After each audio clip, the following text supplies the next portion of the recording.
Magandang umaga mga kapatid. Ito muli ang aking araw mga kapatid. Nasa Layak ako upang pumunta sa Olongo po. Naghihintay ako niyan mga kapatid sa Layak.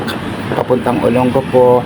Kasi tinawagan ako ng ate kong Vicky para mabigyan naman ng konting biyaya na galing po sa kanya kasi nga na po magki-Christmas, binigyan niya po ako ng konting may handa sa Christmas mga kapatid.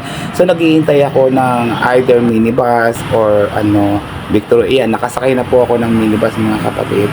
Iyan, sa umaga mga kapatid. Panoorin niyo mga kapatid, mas exciting pa ang aking ipapakita diyan para makita niyo naman ang lugar namin dito sa Bataan papuntang Olongo po. Malapit lamang po kasi kami sa Olongo po. Iyan, nagpinakita ko ang aking sarili mga kapatid. Diba, fresh na fresh. Yeah, simple lang ang aking forma dyan mga kapatid.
Ito mga kapatid, ang bahay ng aking bayaw at ang aking ate nasa TBK.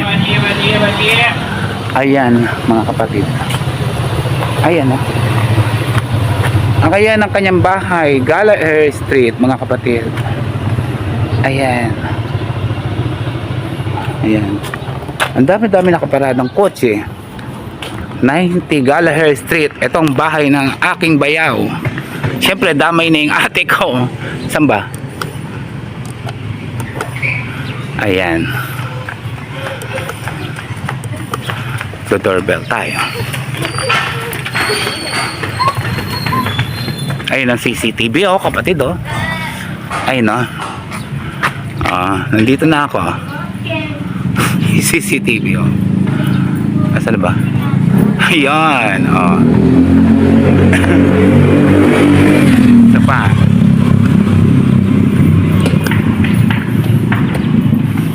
Ang laki ng building diba mga kapatid?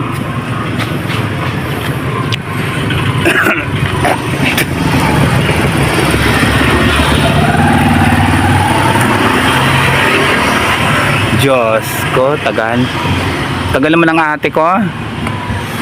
Ate Vicky, Diyos ko, tagal. Ay!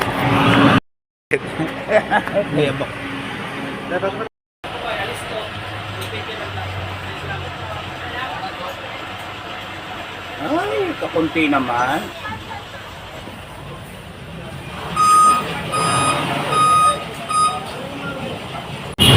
O eto mga kapatid, pauwi na ako. Nabigyan ako ng pamasko ng ate ko. Di ba? Ang dami-daming groceries at saka mga damit. O, pakita ko sa inyo mga kapatid. Ayan, puro damit yan. Mamaya ko sa pagpipilian. Ito naman ang grocery ng galing sa ate ko. Ayan, nasa loob. Mamaya papakita ko sa inyo mga kapatid.